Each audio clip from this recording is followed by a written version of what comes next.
Good afternoon. मैं Ramod Singh, SLA legal adviser. Today have a topic on miscellaneous insurance and miscellaneous insurance. Legal highlights इसमें क्या हैं उस पर डिस्कशन करेंगे और ये टॉपिक सभी के लिए यूज़फुल है। और मिसलेनियस इंश्योरेंस को हम समझते हैं कि मिसलेनियस इंश्योरेंस है क्या। इंश्योरेंस एक्ट का sub section 13B of the section 2 defines miscellaneous insurance as the business effecting contract of insurance which is not principally or wholly or any kind included in class 6A 1113A. Thus insurance other than life, fire and marine comes in miscellaneous insurance। मतलब life, fire और marine को छोड़ करके जितने भी हैं सबको miscellaneous insurance में इंक्लूड किया है।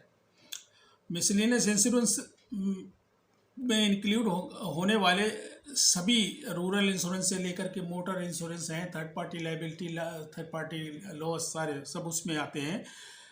इस पे हम सबसे पहले एक हाईलाइट लेते हैं रूरल इंश्योरेंस। रूरल इंश्योरेंस में क्या है? The insurance business was confined only to citizen better of segment of the society before the nationalization of the insurance business। Insurance business का जब नेशनलाइजेशन हुआ था 1972 में, उससे पहले आम लोगों के पास इंश्योरेंस की स्कीम नहीं पहुंची हुई थी और इस वजह से रूरल इंश्योरेंस सेक्टर थोड़ा सा इम्पोर्टेंस रखता है, क्योंकि हमारे देश की उस समय की पॉपुलेशन 69% या 70% रूरल थी। आज की भी 65% रूरल है।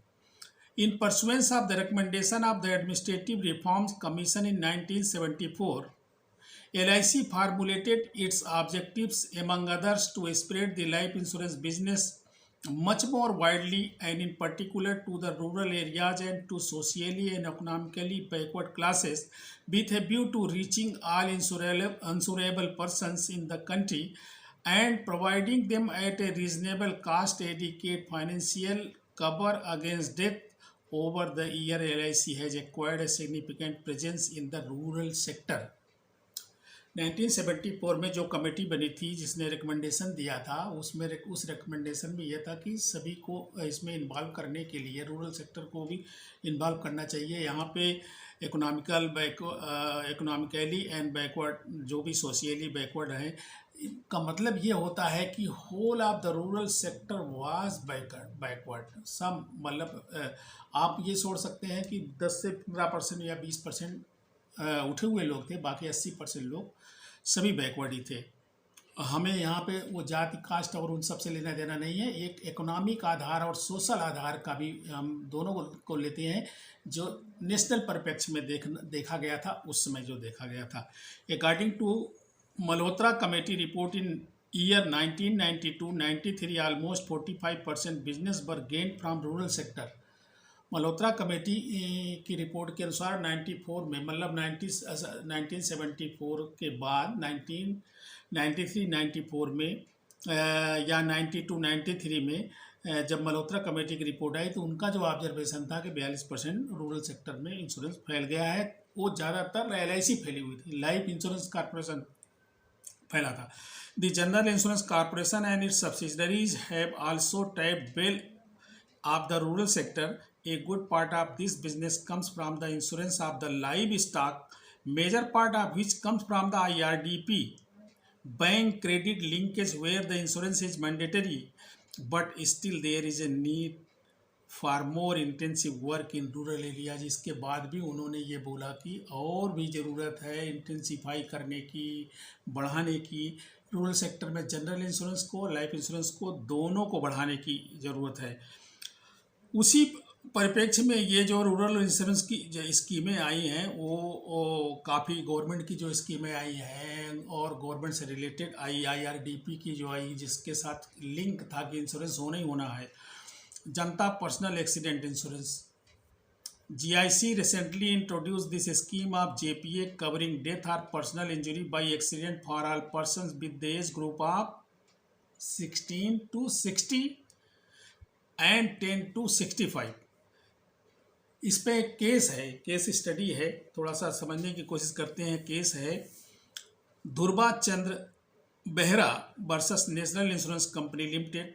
Snake bite case was considered as accidental death. Snake ने काटा था, सांप ने काटा था, तो उसको जो है ना एक्सीडेंटल डेथ माना था। और केस दूसरा है Tirhut DUS Sangh limited versus oriental insurance company limited. In this case unilateral right of the insurance company to terminate the policy, an obligation to refund the unutilized pro rata premium. Such a condition would not be opposed to public policy within the meaning of the section 23 of the contract. ये case pro रेटा base पे जो है ना वो premium को वापस करने का था। तो इसमें terminate the policy and obligation to terminate the policy and obligation to refund the unutilised pro rata premium. Such a condition would not be opposed to public policy within the meaning of the section 23 of the Contract Act. जो Contract Act बोलता है उसमें उसके हिसाब से जो है ना उसके Contract Act के हिसाब से, Contract Act 23 के हिसाब से पब्लिक पॉलिसी के अगेंस्ट नहीं है, इसलिए प्रोरेटा बेस पे अनयूटिलाइज पीरियड का प्रीमियम वापस किया जा सकता है। अब आते हैं public liability insurance.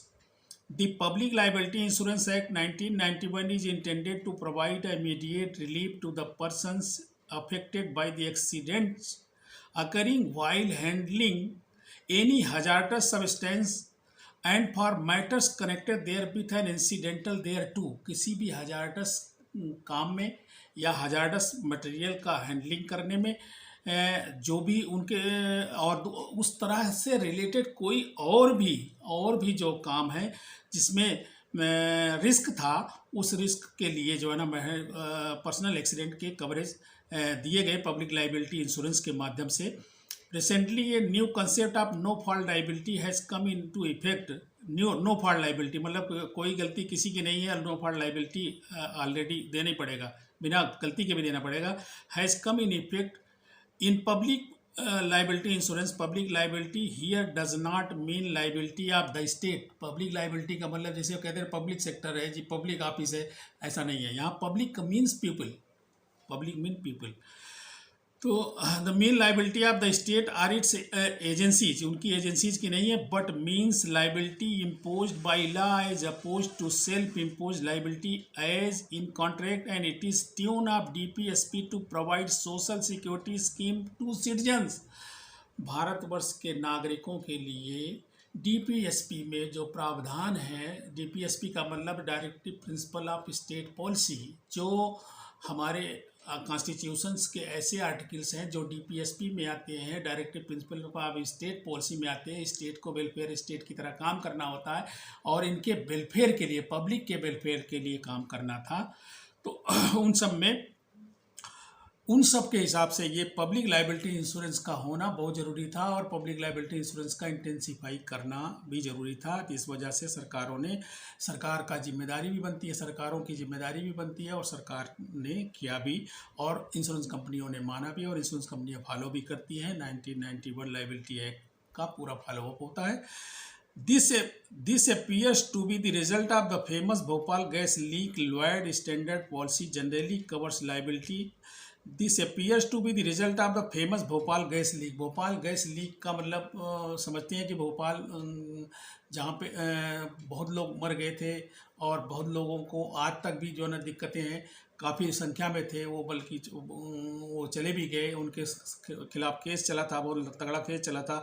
Lloyd standard policy generally covers liability arising from injury to body या damage to property.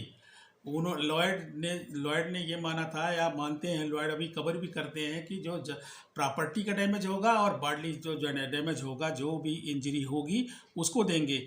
Again there में B occupiers liability to invitees and licensees and there may be insured and these that may be insured and they are included householders comprehensive policies in such policy as a matter of public policy and social welfare statutory liability is placed on the insurer to pay certain amount without any liability being proved against them। ऐसा कोई भी काम जैसे उसमें हुआ था, बहुत public को नुकसान हुआ था, उस तरह से उसी को संज्ञान में लेते हुए यहाँ पे पब्लिक लाइबिलिटी इंश्योरेंस को कम्प्रिहेंसिव पॉलिसीज के रूप में, हाउस होल्डर पॉलिसी में, वेलफेयर के रूप में स्टैट्यूटरी लाइबिलिटी को प्लेस किया गया है। और वो लाइबिलिटी बीइंग प्रूव, अगर लाइबिलिटी नहीं प्रूव होती है तो भी देना पड़ेगा। ये है as to house holders comprehensive insurance, the notable case is Mills versus Smith Sinclair, third party case है। In this case the roots of the tree in front of the garden of the defendant caused damage to the basement of the neighboring house belonging to the plaintiff, and plaintiff sued the defendant for damages. The defendant had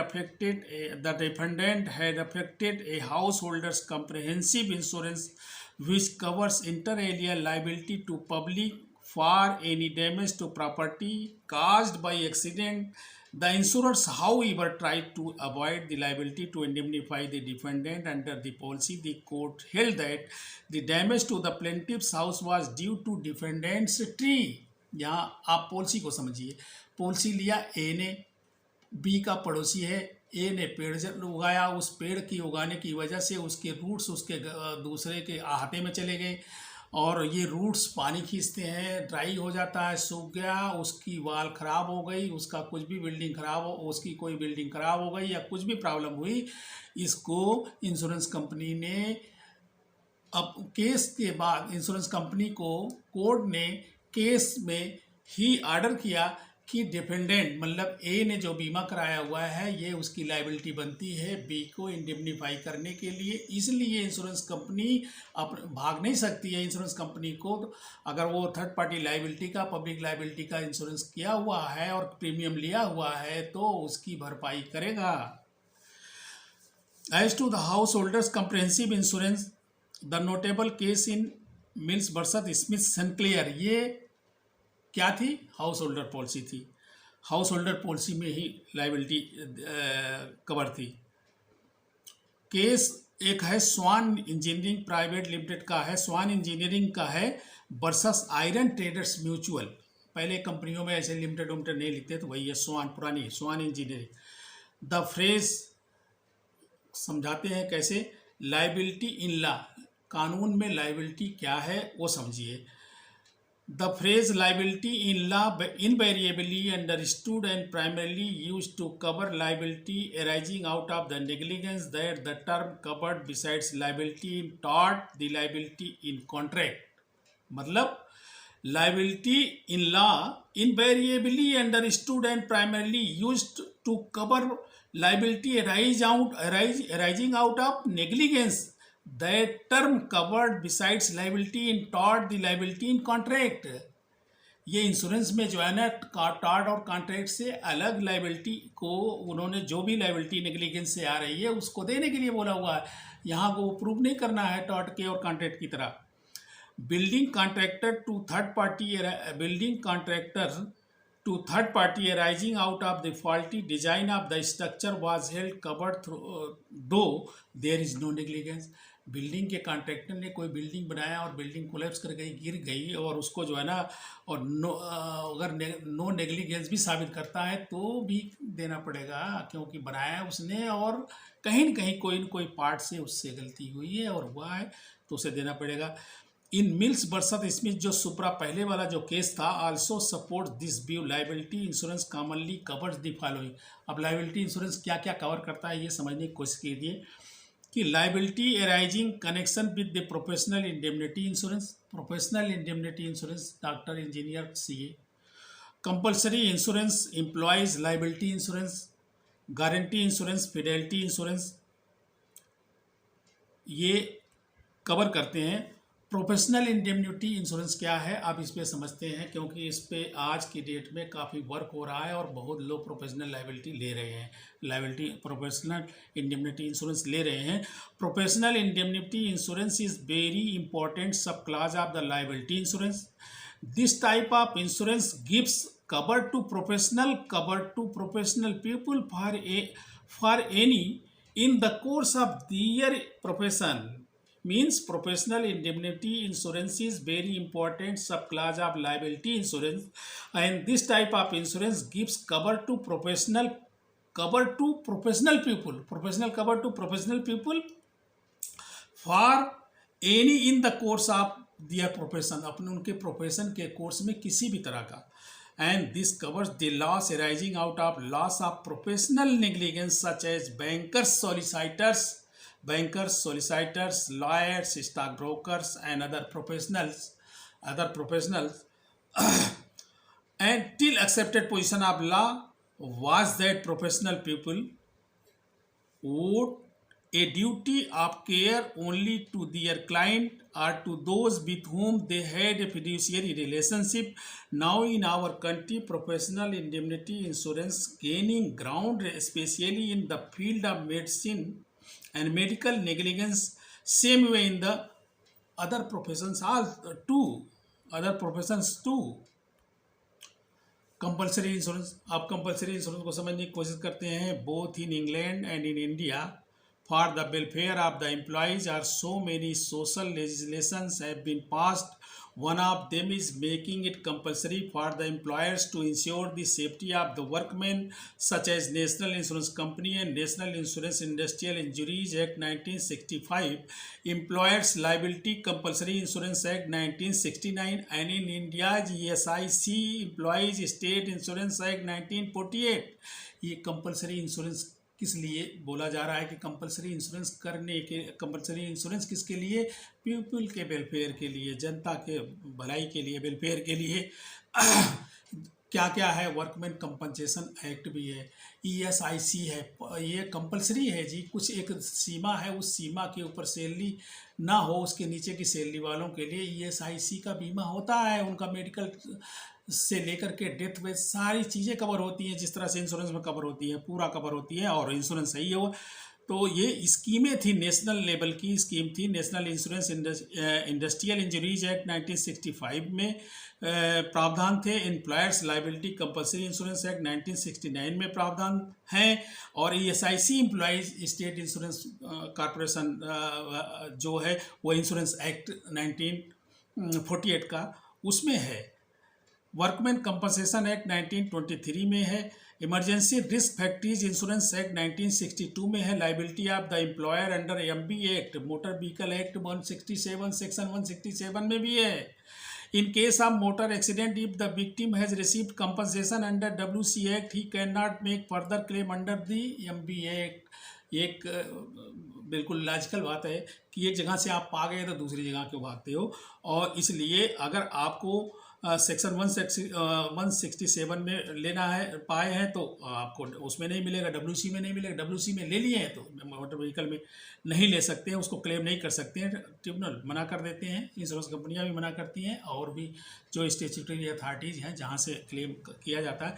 employers liability insurance, employers की liability, जो employers को liability आती है, जो रोज़गार देते हैं, जिनकी फैक्ट्रियाँ हैं, जिनकी फर्म है, जिनकी ऑर्गेनाइजेशंस हैं, उनका. The liability of the employer extends under the principle of vicarious liability. Vicarious liability का मतलब प्रिंसिपल जिम्मेदार है. It is well established principle of law under tort. It has also been extended in criminal law with limitation. Criminal law में भी limitation के साथ दिया हुआ है. In modern scenario, due to development of labor and industrial welfare measures and legislation, the liability of the employer have been widened. Employer की जो liability है उसको वाइडन कर दी गई है. Keep in view this employers are taking recourse of the insurance to minimise their liability. अपनी liability को मिनिमाइज करने के लिए वो इंश्योरेंस ले रहे हैं, इंश्योरेंस का रिकोर्स कर रहे हैं. State has also enacted the ESIC act. ESIC act का मैंने बताया कि एक लिमिटेड सैलरी के नीचे के लोगों को ESIC में सारी सुविधाएं मिलती हैं, उनकी ESIC के पैसे कटते हैं और उनका कार्ड बनता है और उन्हें मिलता है. फिर अब आगे आते हैं गारंटी इंश्योरेंस. गारंटी इंश्योरेंस क्या है? Guarantee is recent in origin and is rapidly coming into practice. By it, a mercantile community may be able to multiply business activities manifold because it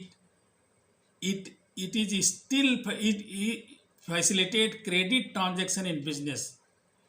It will facilitate credit insurance transactions कैसे होगा? Guarantee is recent in origin and is rapidly coming into practice. Rapidly coming into practice का मतलब अब बिल्कुल practice में आ गई है। Bye it mercantile community में be able to multiply business activities many fold because it will facilitate credit transaction in business। इससे क्या होगा? क्रेडिट ट्रांजेक्शन बिजनेस में बढ़ जाएगा, उससे उनको फायदा होगा, उनका बिजनेस डेवलप होगा, ग्रोथ में जाएगा। Now we see that there are two types of guarantee insurance. वो क्या है? The insurance company underwriters or underwriters may understand a guarantee like individuals। The insurance company or underwriters may stand a guarantee like individual।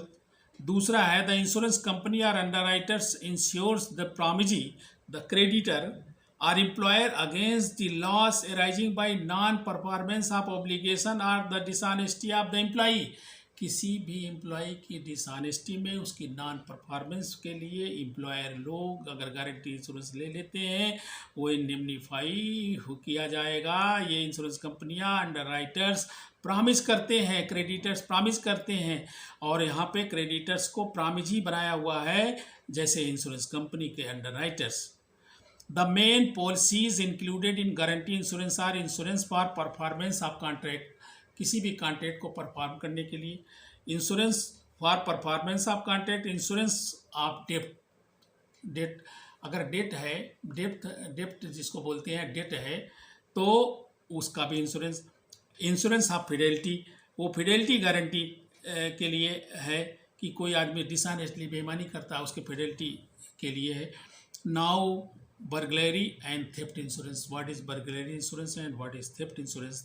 Though both are same, but the definition may be differ in insurance terms। now it has become possible for every person to get security of their property against burglary, theft insurance are giving cover against property in case of being stolen. अगर आपकी कोई property चोरी हो जाती है, burglary हो जाती है, तो उसमें इंश्योरेंस कंपनी कवर करती हैं और क्लेम भी देती हैं।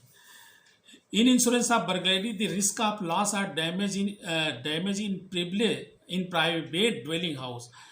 In insurance of burglary the risk of loss और damage in private dwelling house breaking और बर्गलरी और sometimes theft too is covered. Burglary भी है, थेफ्ट भी है और हाउस ब्रेकिंग भी है, सब एक ही बातें हैं, बस थोड़े थोड़े का डिफरेंस है। बर्गलरी में फोर्सफुल एंट्री है एंड थेफ्ट में जो है ना डिसऑनेस्ट मूविंग है, डिसऑनेस्टली हटा दिया गया, ले गया, और थेफ्ट हो गया। और हाउस ब्रेकिंग वो भी फोर्सफुल है। हाउस ब्रेकिंग मकान तोड़ करके, ताला तोड़ करके किसी भी तरह ले, तो हाउस ब्रेकिंग, बर्गलरी और समटाइम्स थेफ्ट भी देते हैं। और उसके लिए हम लीगल ढंग से समझेंगे तब पता लगेगा। लेकिन बर्गलरी में तो ये है कि फोर्सफुल एंट्री होनी चाहिए, हाउस ब्रेकिंग में भी तोड़ ताड़ होनी चाहिए। ये some insurance companies have added their own definition to the crime of theft as covered by the policies.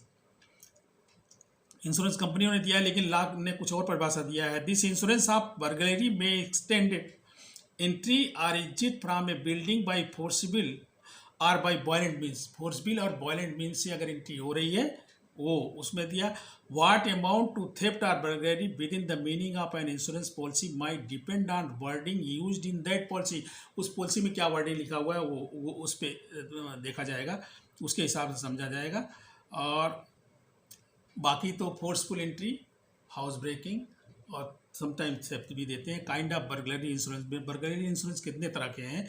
Business प्रेमाइजेस burglary insurance, business प्रेमाइजेस का बर्गलरी इंश्योरेंस जिसको STFI के साथ भी ले लेते हैं। Private dwelling burglary insurance house holder के साथ ले लेते हैं, और वैसे भी प्राइवेट ड्वेलिंग बर्गलरी इंश्योरेंस ले सकते हैं। ऑल रिस्क इंश्योरेंस पॉलिसी में भी होता है। Burglary and fire joint insurance ले सकते हैं, और बैगेज इंश्योरेंस ले सकते हैं। Money transmission and insurance policy होती है, मनी ट्रांसमिट कर रहे हो यहाँ से वहाँ जा रहा हो उसमें। बर्गलरी डिक्लेरेशन पॉलिसी भी होती है, burglary first class insurance policy होती है, बर्गलरी फ्लोटिंग इंश्योरेंस होती है। बर्गलरी फ्लोटिंग इंश्योरेंस का मतलब है कि जहाँ पे कुछ फिक्स नहीं है, बढ़ता घटता रहता है, वो jewellery and valuable insurance policy है। हाउस होल्डर्स इंश्योरेंस पॉलिसी है जिसमें बर्गलरी भी है। अभी आगे बढ़ते हैं, देखते हैं मेडी क्लेम इंश्योरेंस। ये सारे मिसलेनियस में ही आ रहे हैं। मेडी क्लेम इंश्योरेंस है। Health hazard and insurance thereof is also a recent in origin. Health hazard and insurance और हेल्थ इंश्योरेंस जिसको बोलते हैं, and treatment of disease and health care cost have become more and more expensive. Nowadays, illness has become more expensive to be treated. Keeping in view the affordability of the medical treatment, the Mediclaim or health claim has become part and parcel of life and health insurance or Mediclaim insurance are being used interchangeably and has become synonymous to each other. Article 47 of our Constitution mandates protecting health of the citizens against infectious disease. किसी भी तरह की जो infectious disease आती है, हमारा article 47 बोलता है कि इसी duty and responsibility of state to take care the health and other problems of the public, health related problems. उसके लिए they have to develop infrastructure, they have to make sure that there are a number of or plenty number of hospitals and facilities, medical facilities. ये state को करना होता है। That's why every government wants to create more and more hospital in their state.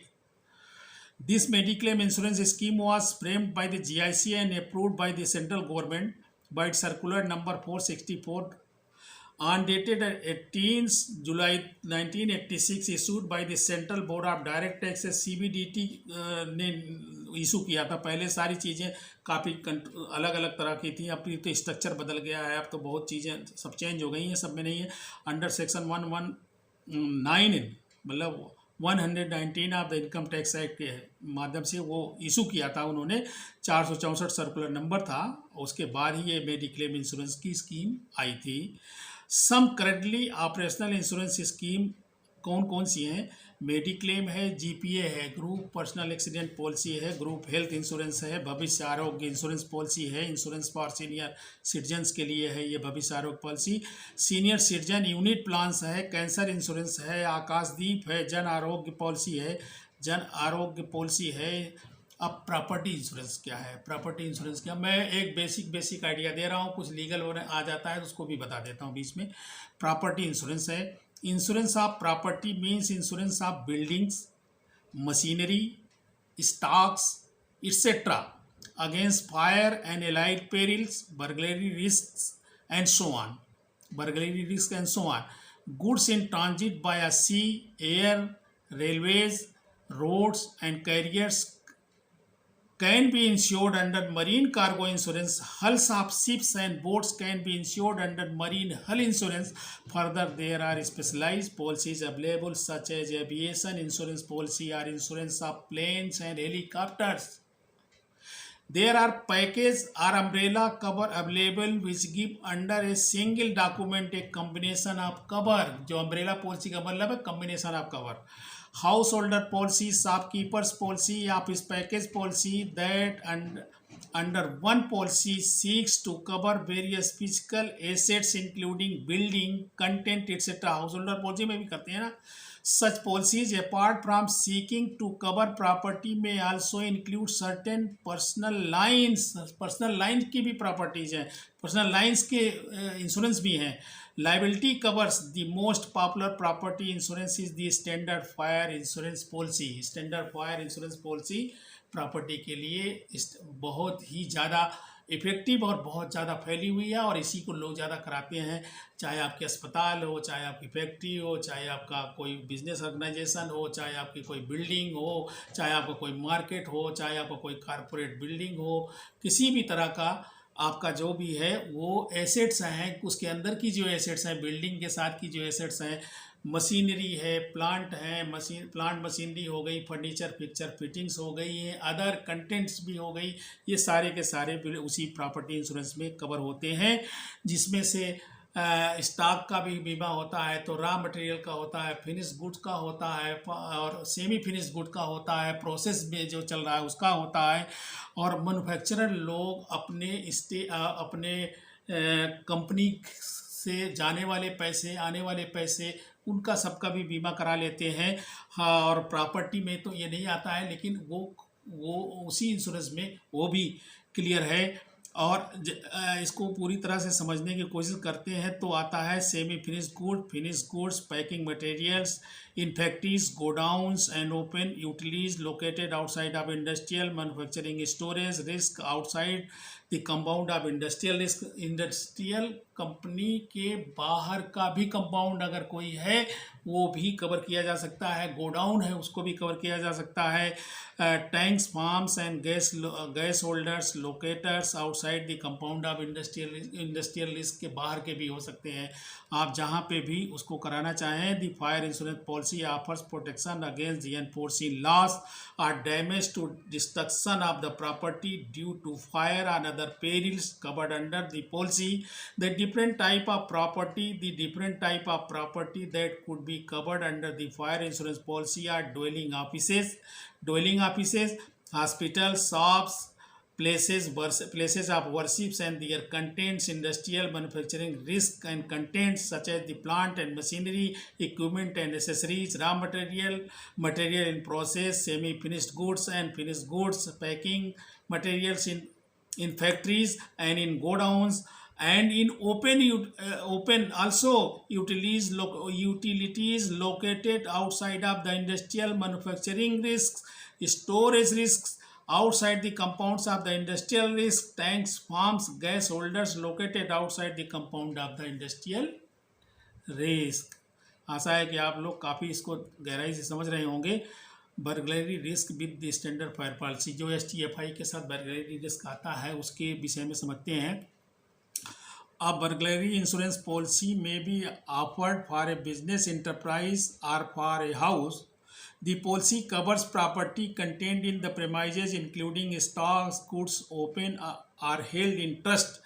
If specifically covered, it also covers cash, valuables, securities kept in locked safe and cash box in locked steel cupboards, जो भी जैसी भी तरह का भी cupboard बनाए उन सब में भी पॉलिसी कवर से property content in the premises including stocks, goods held in trust. Goods held in trust का मतलब क्या हुआ? गुड दूसरे के जो सामान पड़े हुए हैं, जो इस तरह से पड़े हुए हैं कि आपको लुक आफ्टर करना, केयर करना है। Marine cargo insurance covers transit by water, air, road, rail, registered post parcel, courier, combination of 2 और मोर ऑफ दीज। ये 2-3 इकट्ठे भी हो जाते हैं, कर लेते हैं। तो इसलिए all risk insurance generally offers cover for jewellery and portable equipments. Jewellery और पोर्टेबल इक्विपमेंट्स के भी करते हैं। पोर्टेबल इक्विपमेंट्स का मतलब सब आ जाते हैं, आपका लैपटॉप से लेकर का सब चीज़ portable equipments. This cover is generally offer selectively. The design of the policy में vary from company to company. It is important to note that the all risk cover policy is not free of exclusion. सभी में exclusion रहते हैं, आपको पूरा exclusion class पढ़ना पड़ेगा। और क्या इंक्लूड किया गया है, शर्तों के साथ किया गया है, क्या एक्सक्लूड किया गया है, वो एक्सक्लूजन से आपको पढ़ करके निकाल देना होगा और वो एक्सक्लूड हो जाएंगे इन case of any loss in industrial setup और जो है ड्वेलिंग हाउस सेटअप और ड्वेलिंग बिल्डिंग सेटअप, या कहीं पे भी जो लॉस आएगा उसको आपको वो पॉलिसी देखना पड़ेगा। पॉलिसी ने क्या क्या कवर किया हुआ है, क्या क्या दिया है, क्या एक्सक्लूड किया है, और बाकी एक्सक्लूजन तो है ही है जो उसके अपने टैरिफ के हैं। और वो इंश्योरेंस के पॉलिसी को अब देखते हैं। डी टैरिफ हो जाने के बाद ये हुआ है कि कम से कम उसको आप अपने हिसाब से देखें। अच्छा जी, मोटर इंश्योरेंस भी इसी का एक पार्ट है। मोटर इंश्योरेंस कोई अलग नहीं है, मिसलेनियस में ही आता है। Motor insurance gives protection to the vehicle owner against damage to his her vehicle and pay for any third party liability determined as per law against the owner of the vehicle। अगर owner of the vehicle के against जो ना court ने कोई decide किया liability तो वो देता है third party liability. Third party insurance is statutory requirement the owner of the vehicle is legally liable for any injury, damage, or third parties life or property caused by or arising out of use of the vehicle in a public place. Driving motor vehicle without insurance in a public place is a punishable offense in terms of the Motor Vehicle Act 1988. 1988 motor vehicle act के अनुसार बिना बीमे के गाड़ी public place में चलाना वो punishable offence है। अब किसी को होता नहीं है लेकिन पनिशेबल ऑफेंस है, कम से कम भी इंश्योरेंस तो दबाव तो बना रहता है। और थर्ड पार्टी लाइबिलिटी इंश्योरेंस, अगर आपके पास गाड़ी है और आपने बीमा थर्ड पार्टी लाइबिलिटी का ही कराना है, आपका कंपलसरी इंश्योरेंस वही है जिसको कहते हैं एक्ट का इंश्योरेंस, उसे कराना जरूरी है। वो लाइबिलिटी आप पे आई तो आपकी लाइबिलिटी ट्रांसफर इंश्योरेंस कंपनी चली जाती है, इंश्योरेंस कंपनी को पे करना होता है। There are two types of insurance policies that offer motor insurance cover. Motor insurance में दो तरह की पॉलिसियाँ होती हैं। पॉलिसियाँ तो आज की डेट में बहुतेरी हो गई है लेकिन मेजर दो तरह की हैं। लाइबिलिटी ओनली पॉलिसी, एक लाइबिलिटी ओनली स्टेचुटरी रिक्वायरमेंट है जिसको थर्ड पार्टी एक्ट पॉलिसी बोलते हैं, और पैकेज पॉलिसी होती है। अब पैकेज पॉलिसी में को छोड़ दीजिए, आप तो जो एड ऑन कवरेज लेकर के बहुतेरी पॉलिसियाँ आ रही हैं। एड ऑन कवरेज कंज्यूमेबल का आइटम का भी कवरेज हो रहा है, रिटर्न टू इनवॉइस का भी कवरेज हो रहा है, और क्या नाम से अपना आवर्स के लिए भी हो रहा है, लॉस ऑफ डॉक्यूमेंट्स वगैरह का भी सबका कवरेज आ रहा है। बहुत तरह के कवरेज हैं, एड ऑन कवरेज हो गए हैं, लेकिन वो पैकेज पॉलिसी ही है। दो तरह की हुई, एक एक्ट पॉलिसी, एक package policy. The damages to the vehicle due to following perils are usually covered under the OD section of the motor insurance policy. Fire क्या है, वो पेरिल्स क्या कवर करते हैं? Fire, explosion, self ignition, lightning, burglary oblique theft, burglary भी है, theft भी है। Riot on strike, riot on strike में भी कोई आपकी डैमेज हो जाती है गाड़ी, वो भी है। अर्थक्वेक का है, फ्लड, स्टॉर्म, साइक्लोन, ह्यूरिकेन एक्सेट्रा जो भी हैं। एक्सीडेंटल एक्सटर्नल मीन्स 99% या 98% केस इसी में कवर हो जाते हैं, एक्सीडेंटल एक्सटर्नल मीन्स में। मलेशियस एक्ट 427 के जो मलेशियस एक्ट है उसमें 50 रुपये के ऊपर कोई भी आदमी किसी की प्रॉपर्टी को डैमेज कर देता है, मलेशियस एक्ट कर देता है, तो उससे कोई भी डैमेज प्रॉपर्टी का आता है, लॉस आता है, मोटर व्हीकल में आता है, वो देना होता है, इंश्योरेंस कंपनी को देना होता है। टेररिज्म एक्ट, कोई टेररिस्ट ने कुछ भी डैमेज कर दिया, वो while in transit bye rail, rail से आ रही है, रोड से आ रही है, वाटर से आ रही है, वाटरवेज से आ रही है, लैंडस्लाइड, रॉक स्लाइड जो पहाड़ों पे हो जाते हैं, उन सब ये मोटर इंश्योरेंस में कवरेज हैं। और ये मोटर इंश्योरेंस भी मिसलेनियस में ही आता है। अब now come to travel insurance. What is travel insurance? Travel insurance offers insurance protection while on travel.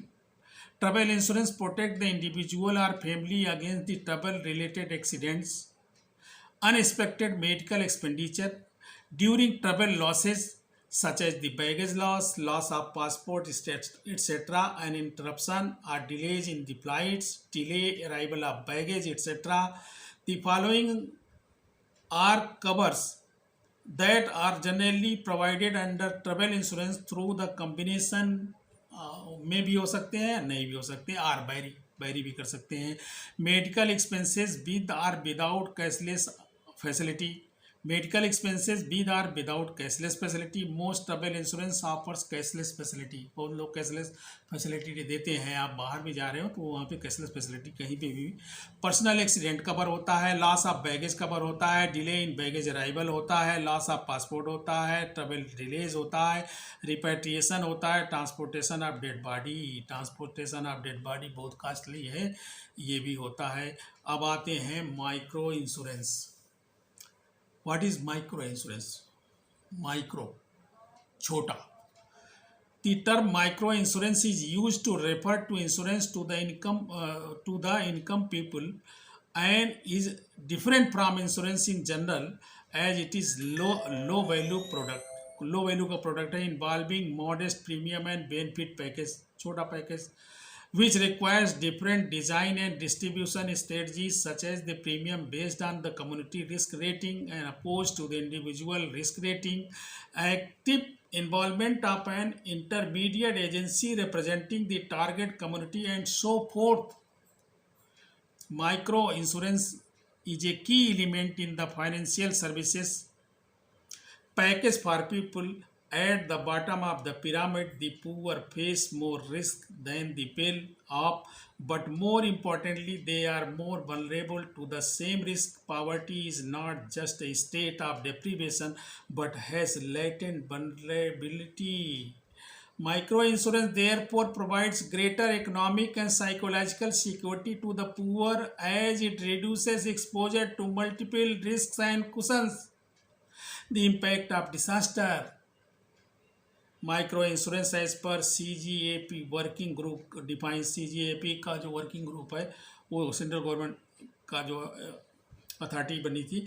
The protection of low income house holds against specific peril in exchange for premium payments proportionate to the likelihood and cost of the risk involved.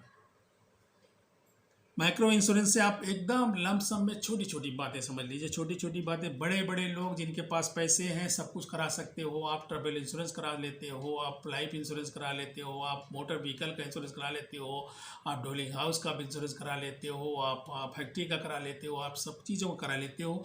लेकिन हमारे देश में जो लोग लो status के लोग हैं, जिनकी अर्निंग स्रोत कम है या अर्निंग स्रोत नहीं है और आमदनी कम है, वो एफोर्डेबिलिटी नहीं है, उन लोगों के लिए गवर्नमेंट भी बहुत तरह के प्रोटेक्शन लाने की कोशिश करती है, स्कीमें देती है. उन स्कीमों के अगेंस्ट जो भी बीमे इंश्योरेंस कंपनियां कर रही हैं वो माइक्रो इंश्योरेंस है. और उनके लिए उनको फैसिलिटेट करना है जो गरीब हैं, पुअर हैं, जिनका अर्निंग पावर बहुत कम है, उनकी अफोर्ड मतलब बीमे को अफोर्ड नहीं कर सकते हैं, उनके लिए माइक्रो इंश्योरेंस है. ये बात समझ में आनी चाहिए. Micro insurance helps to poor, कैसे गरीबों को ये करता है, हेल्प करता है, इसको समझते हैं. Micro insurance is recognised as a useful tool in economic development as many low income people do not have access to adequate risk management tools. They are vulnerable to fall back into poverty in times of hardship. For example, when the breadwinner of the family dies or when the high hospital bills face families to take out loans with high interest rates. Furthermore, micro insurance makes it possible for people to take more risks.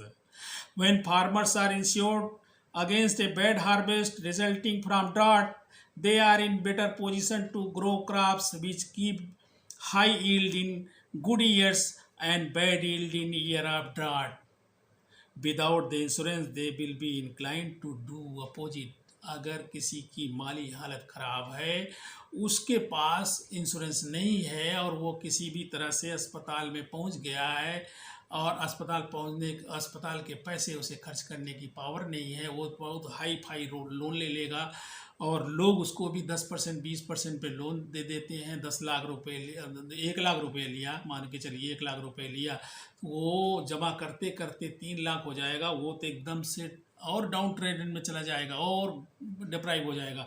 इसीलिए ये micro insurance की जो schemes हैं कि उनको better करने के लिए, उनके जीवन को बेटर करने के लिए, उनके रिस्क को कम करने के लिए, उनके रिस्क की स्थिति को आने पर उनको मजबूती से खड़े होने के लिए ये माइक्रो इंश्योरेंस हेल्प करता है.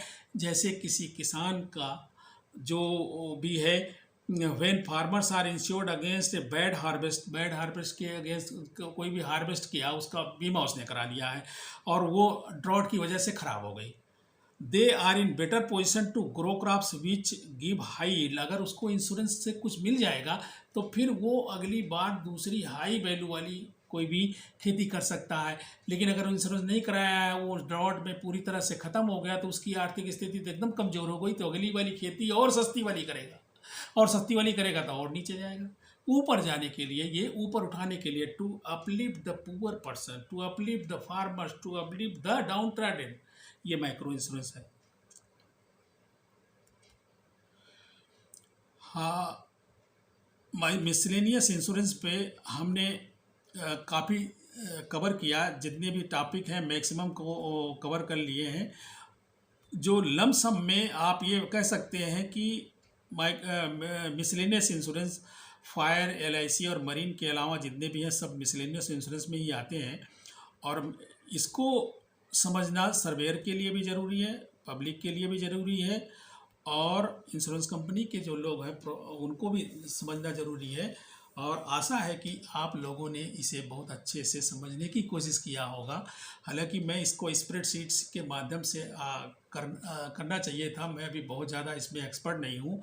मैंने प्रेजेंटेशन इस तरह से दे दिया कि मोटा मोटा समझ में आपके आए, और ये वाकई में है क्या चीज़, ये चीज़ समझ में आ जाए।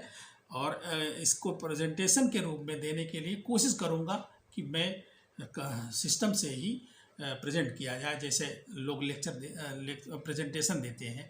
किसी भी हमने भी प्रेजेंटेशन कई जगह दिए हैं, लेकिन वहाँ लोग व्यवस्था रखते हैं वो प्रोजेक्टर वगैरह से, ये इसमें नहीं है। इन्हीं शब्दों के साथ सभी को धन्यवाद, और इसे लाइक करें, सब्सक्राइब करें, शेयर करें, आगे बढ़ाएं और ज्ञान अर्जन करें। कोई कमी हो हमें बताएं, कमेंट करें, जिससे मैं इसमें कुछ सुधार करूं और दूसरी टॉपिक भी मैं बनाऊं। Thank you very much.